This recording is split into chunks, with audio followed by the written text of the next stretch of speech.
Tomalsu hoi hoi. Leslie mamagi phone du nakanda thamlaga lairik sing du yengduna lei. Tanja du da Poiraiton call tawrai. Leslie yam harauna. Hello. Poiraiton. Hello, Thoi. Leslie tahe da Poirai. Poiraiton na.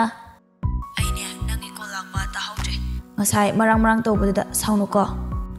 Leslie na saudi da Poirai kido bai saudino. Poiraiton ai sibok tane mi atai le hori bani khangbra ai to mina thola kanda nangol da call tawrai ni. Leslie aya asengiro yam harawe heba.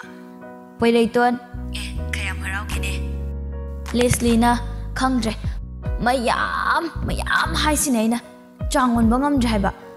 Ta Poirai na ne first position tarak pasimu harau bani shudrengo. Poiraiton asengba. Leslie asengbagi promise ado da Poirai di harau draw. Poiraiton no fet tawraga aigi dine nangna bu nungai ra yare. Leslie asengbagi. Poiraiton asengbagi promise ado ai exam ngambagi kari pigi haino. Leslie na da Poirai na ne apamba mahekta ado yam tang budi ngamoi ko. Poiraiton no fet tawraga nangna piba ngamgadaba potsakni aina haigadori basi. Leslie adudi hairo o. Poiraiton na hausi haibadi yade ibani na unaba numito aduda surprise oina pihandoini. Leslie amu paisa sudadana ba ho iyai. Tanja da Rani machabu kaurai. Sana mamagi sana. Poiraiton thoi mamana kaure amta payo ko. Leslie su hoi. Poiraiton magi room dagi thoglaga ima kai haige. Rani nangbu thoglo ne he jealous hoisu yaure ne. Poiraiton hoi mama ai kumdaragi ko. Rani su thuro. Poiraiton magi room da purple changi aduga phone du da kaurai thoi. Leslie dai da Poirai mamana kaura ma. Poiraiton jealous su yaure hai. Leslie su hoi ai su thamagi dudi. Poiraiton na ado ai ngasi khara thengbadi ya he ado thengladi ai call tawraragi ko. Leslie hoi. Poiraiton na amuk adudi thame ko. Leslie na asumna phone du thamnakre. Somdana jealous ki apokpa mapa sana jawba amadi apokpi mama nungsiga loinana Rani amadi tomjauga puna wari watai tawrami. Sana jawbana icha tombana class kaya kariba. Tomjau masu handak 10 karini. Sana jawbana yam phai. Masu mayam badawna lairik pharamgani khalida. Tomjau na khangdre kari buhaigadabano Hauziki oina dine mahaksu makok mathangdi adum tari adubu atomba simadine migi iman manadin he ke balangba yam pamise sidane amuk wakhal langphang chat khidrana aina pakhalibase nungsina inkhalak pasidine langning ba keningba haibase adumak mahausani tawjasanu masana gyan taraga loire tanjadu da Poiraiton sula ami Rani na Aima lao se sida phamu lao. Poiraiton jealous ki manakta famdarai. Poiraiton no aga ai mama hoi baba hoi lakpa thengna jaudre kayam kuirage yorakpa. Nungsina kaidida yorakpada ngairi ye khoisu. Tomchona choso nabani su ngahak ne wari watai tawjaruro. Poiraiton bye lao agi ka da oina leirosi. Jealous su hoi bye.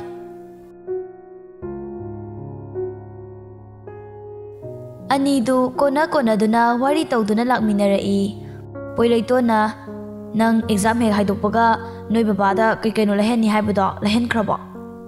Jealous haiba hokre aigidi ado laidobagi laidoba ngakta nangidi kari haikrage. Poiraiton aidi haidrida. Jealous na nang kai lehengi khalinoba. Poiraiton aigidine gyan tabaga nate. Jealous ado Bye, nang tasingna koinaragi khalaboba. Poiraiton ai magi da maklepagi khale.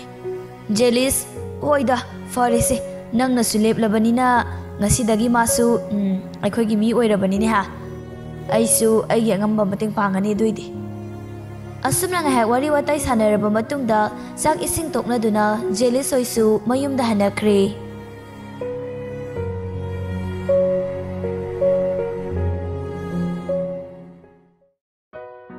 Poiraiton long na hiptharai aduga magi famungda hek mayoknana theliba wall clock tuda amuk yengi. As pungsidi barota dobo minute manga mukta ngairena aibu call tawkhisirane. Ngaya khanjanaraga as tawroige da tumlibuda hodokpiraroige. Asi hairaga mahak message oinadi amma tharai. Good night thoi thoi. Aduga wahai adugi aroibada love emoji amaga tharakpani. Asumna nongale Leslie school chanaba haiduna mafi marol singdu loisili. Thambalna macha thoi Leslie kahage mama Thambal Milido call tawr ambani ne he hojik waida ma ngasi school chalaroi na hairakpani. Leslie as aisu chatlaroi sira khangdida. Thambalna chatabaga yareko sasalo shalo pung tara ani. Leslie as Thambalna kahino ne masibo school chatpabu mi ngairaga leiridubo ma chatrena nangsu chatlaroigi hairibra ba. Leslie as hoiba mama aibu chatlaroigi kaina haikrabo ba aikhoi ma sinaba atom mi solangdana leiradaba neba. Thambal nangna amuk sum sinbiraibani ne ko. Leslie ai amuk chatlukhige se mama. Thambalna lao lao se ima manam nambiram lage. Leslie mathanta yam nungaitana tholai aduga gate tugi manakta red machugi car ama khamlamlaga leirami. Leslie yam ngakna haifit yenglamlaga karimta thausadana adum tapna makhong thanglai. Tunglomdagi poiraitona thoithoi Leslie mamaidu fat on thorai poiraiton haifet no aga lao ai thinbiram lage. Poiraiton mamangi gari thongdo hangdok pirai. Leslie su hainaruba tawdana gari duta kakhatana fami aduga poiraiton su thauba haurai. Leslie na dhapoire poiraiton Leslie na dhapoire se gari achobu su thauba haibra. Poiraiton su haye akhoi pabungna suti thaba khudingi ne adum tambi. Leslie na ado ngantana sida leramisina kaida chatluino. Poiraiton sum koi thorakpane. Leslie su o Poiraiton na amuk aine handak sandi sida noida lakani notebook sing du thin boina. Leslie hoi yaye. Poiraiton na ado kawu kawine aide ngarang do thengbaduda call tawraktrabani ko sound. Leslie no aga saudida.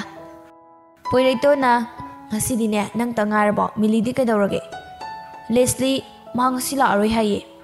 Poiraiton na horin halakpadi nang tangare dudia. Ani dusu wari sana na thaurakpana school yauri. Leslie na adudi da poirai ai amu. Poiraiton na hoi ai horen amu lawba lake. Leslie na bye bye.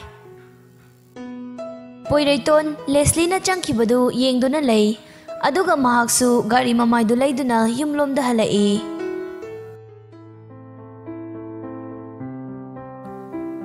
Jelis mapagi manakta lai. Baba sana jawba kai leirage tom. Jelis na akhoi manaki ne fitness sida matam kharadi gym chatke ba. Sana jawba na adudi yam phaba wafam ni ne kaide ichana bu chatninglabadi ne asida natrasu apamba ma hekta chatlune ipana yai. Jelis yam harauna yarni da ai anak pasida oina dum chatlage baba. Sana jawbsu hoi hoi nangi ne form dudi menba loirabro. Jelis loirabane baba. Sana jawbana fare dudi horen ipana chakhibaduda thajan biram lage ko. Jelisu hoi baba.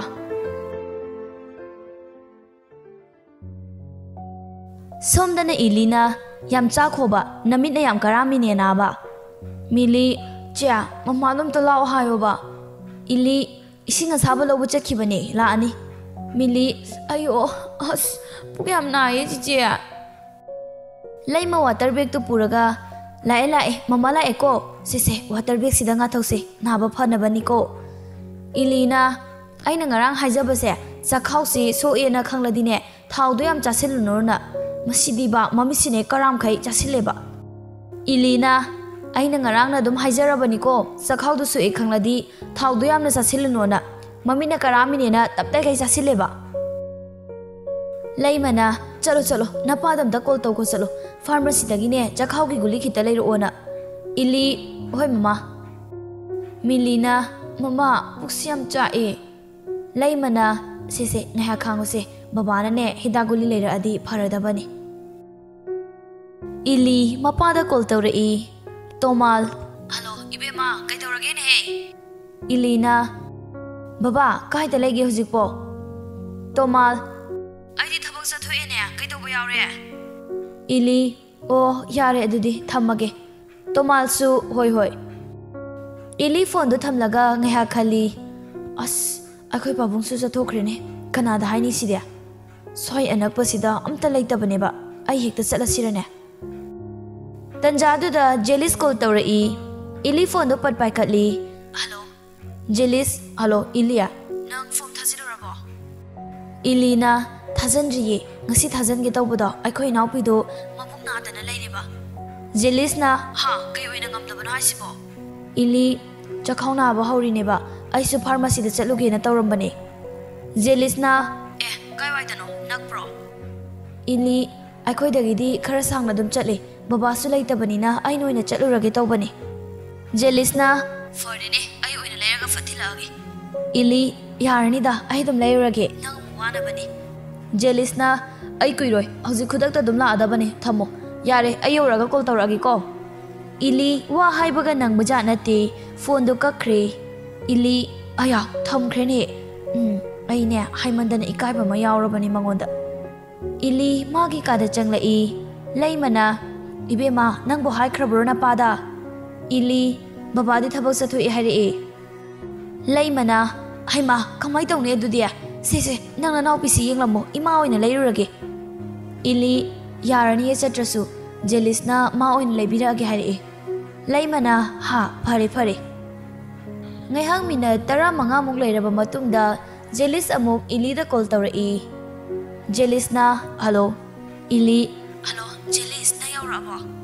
Jelis ai noi geta leire tholo Ilina hoi ai tholage Jelis ado nang form do mention balorabo Ilisu form bodi na hana melabane Jelis na fare fare atudi nang tholak padane adu supairo Ilisu hoi Ili phone do thamaga perprak chen thorai aduga Jelis ki hidaguli singdu paiduna leptuna lerami Ilina thanks Jelis Jelis na mathang dasu adum hairau ko si aina hanglaga leira abane ado form do di puthora abo Ilina hoi form do bodi sida leire ado hana form siga tuition phi ga pulap thi biduro si se Jelis kona thirasu yai haibane ai chatpada thagat piram lage tawbane Ilina oh adudi fare ai tuition hoba namit da piragi ko Jelis adudi ai amuk chatlage Ilisu hoi fajana chalu ko Jelis na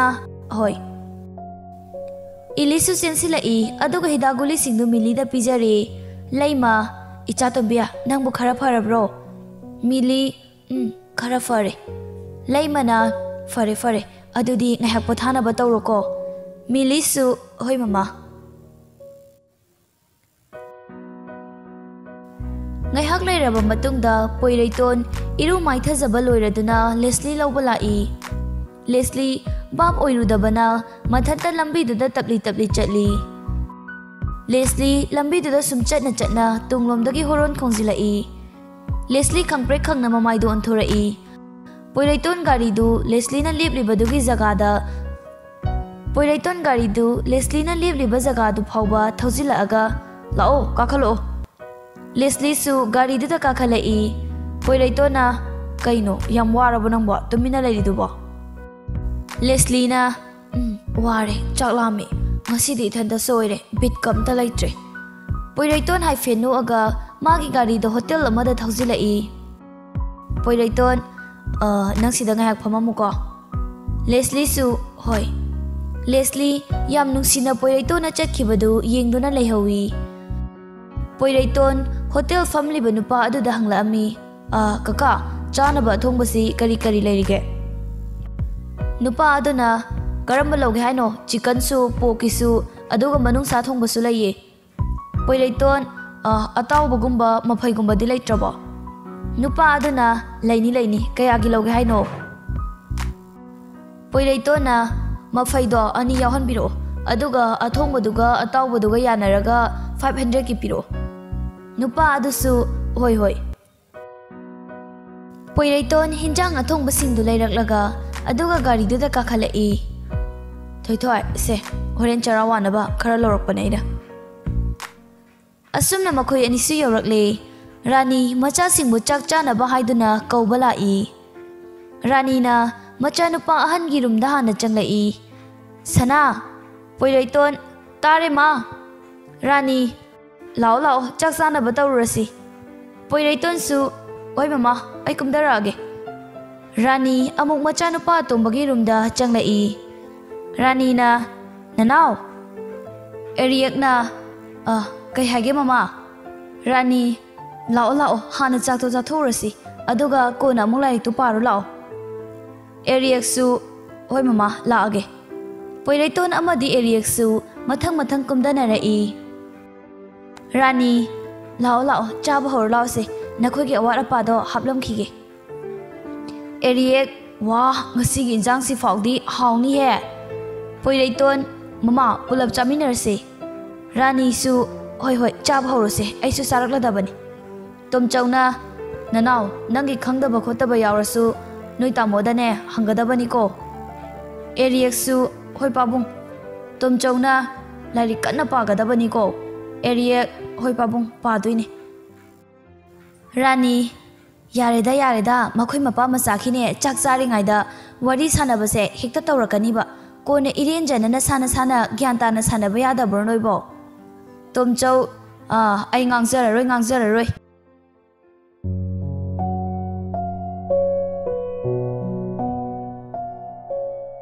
Asumna chak ising toknaraba matungda Jelis Ili da text tawrai. Tumaba. Ili tumdriye nangdi. Jelis aisu tumdriye tumani. Ili ada Poilaiton gadi pau phaunabra. Jelis na phaunaye. Jelis na amu kai haige habano. Ili na akhoi ahum amukta punsena haige tawbani. Jelis yaye dudi kaidu punse haino.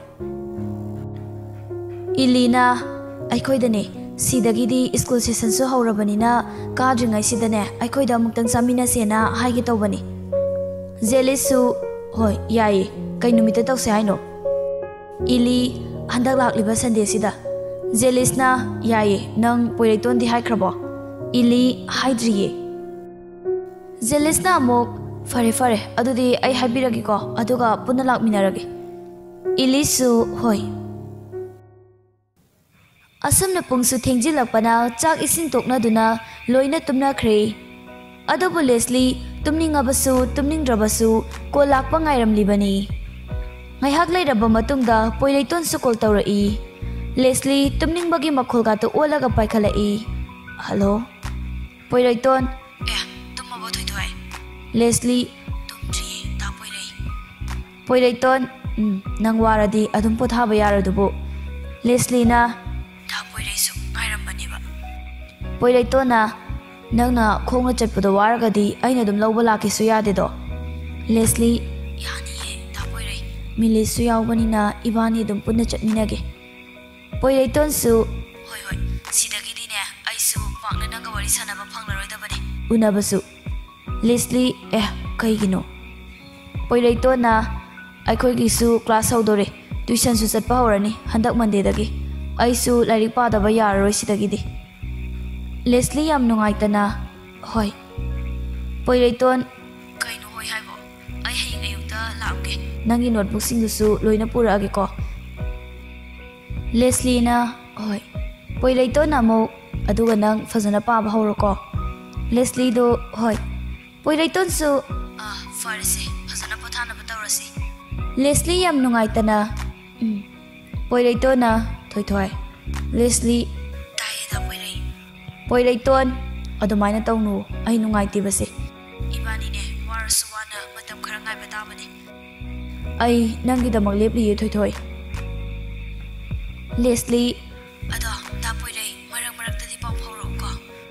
Poiraitonna faurake kai fauroidino nangsu tumnaba tawrose Leslie-na good night Poiraiton hai fenoga good night thoi haying ayung ta la ka duni ko